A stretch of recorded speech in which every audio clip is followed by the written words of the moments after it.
कार्तिक मास महात्म्य कथा अध्याय 14। जय श्री हरि दोस्तों, स्वागत है आपका हमारे YouTube चैनल पर, जहां हम सुनते हैं सनातन धर्म की वह दिव्य कथाएं जो हमारे जीवन को भक्ति, प्रकाश और शांति से भर देती हैं। अगर आपने अब तक चैनल को सब्सक्राइब नहीं किया है तो कृपया। कथा आरंभ होती है उस समय से जब दैत्यराज जलंधर धर्मपूर्वक राज्य कर रहा था। उसका राज्य समृद्ध था, प्रजा सुखी थी, परंतु यह देखकर देवता चिंतित हो उठे। उन्हें भय था कि कहीं जलंधर का यह तेज और सामर्थ्य देवलोक के संतुलन को न बिगाड़ दे। भयभीत देवताओं ने महादेव भगवान शंकर का स्मरण किया। तुरंत भगवान शंकर ने अपने परम भक्त नारद जी को बुलाया और उन्हें देव कार्य के लिए जलंधर के पास भेजा। नारद जी देवपुरी पहुंचे। इंद्र सहित सभी देवता उनके चरणों में गिर पड़े और अपने दुखों की व्यथा सुनाई। नारद जी ने उन्हें आश्वासन दिया और कहा, मैं सब जानता हूँ, अब जलंधर से बात करके लौटता हूँ। ऐसा कहकर नारद जी जलंधर की सभा में पहुँचे। जलंधर ने उनका आदरपूर्वक स्वागत किया और पूछा, हे ब्राह्मण, कहिए आप कहाँ से पधारे हैं? नारद जी मुस्कुराए और बोले, हे महाबली जलंधर, मैं अभी कैलाश पर्वत से आया हूँ। वहाँ मैंने भगवान शंकर को उनकी अर्धांगिनी माता पार्वती के साथ देखा। उनका तेज, उनका सौंदर्य और उनकी समृद्धि देखकर मैं चकित रह गया। वहाँ के कल्पवृक्ष, कामधेनु और चिंतामणि से आलोकित वह स्थान स्वर्णमय और अद्भुत है।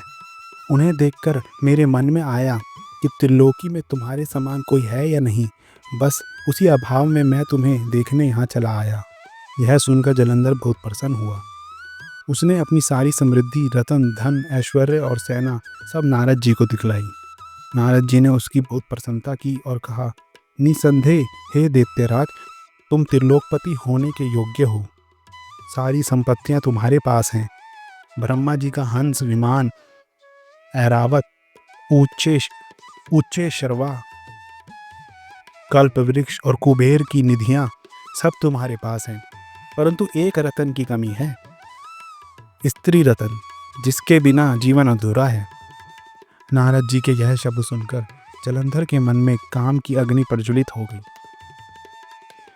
उसने पूछा, हे देवर्षि, ऐसी स्त्री कहाँ मिलेगी जो रत्नों से भी श्रेष्ठ हो? नारद जी ने उत्तर दिया, ऐसा दिव्य रतन तो केवल कैलाश पर्वत पर है। वह है देवी पार्वती, जो भगवान शंकर की अर्धांगिनी है। उनके समान रूपवती, तेजस्वी और सौभाग्यवती नारी त्रिलोकी में कोई नहीं। यह कहकर नारद जी वहाँ से देव कार्य की इच्छा से आकाश मार्ग में चले गए और यहीं से आगे की कथा प्रारंभ होती है। दैत्यराज जलंधर की विनाश यात्रा जो अंततः भगवान शिव के हाथों उसका अंत लाएगी। चलिए जान लेते हैं पूजा विधि और उपाय।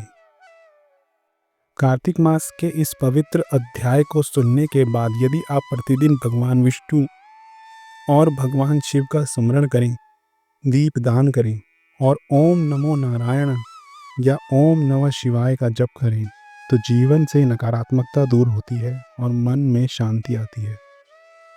शाम के समय तुलसी के आगे दीप जलाना और भगवान विष्णु को घी का दीपक अर्पित करना कार्तिक मास में विशेष पुण्य देने वाला माना गया है। जो व्यक्ति श्रद्धा से इस कथा को सुनता या सुनाता है, उसे असीम आशीर्वाद और शुभ फल प्राप्त होते हैं। अगर यह कथा आपके हृदय को स्पर्श करे तो कृपया वीडियो को लाइक करें, शेयर करें और कमेंट में लिखें जय श्री हरि, ताकि ये दिव्य कथाएं और भक्तों तक पहुंच सकें। चैनल को सब्सक्राइब करें और बेल आइकन दबाएं ताकि कार्तिक मास महात्म्य कथा अध्याय 15 सबसे पहले आप तक पहुंचे। जय श्री हरि, धन्यवाद।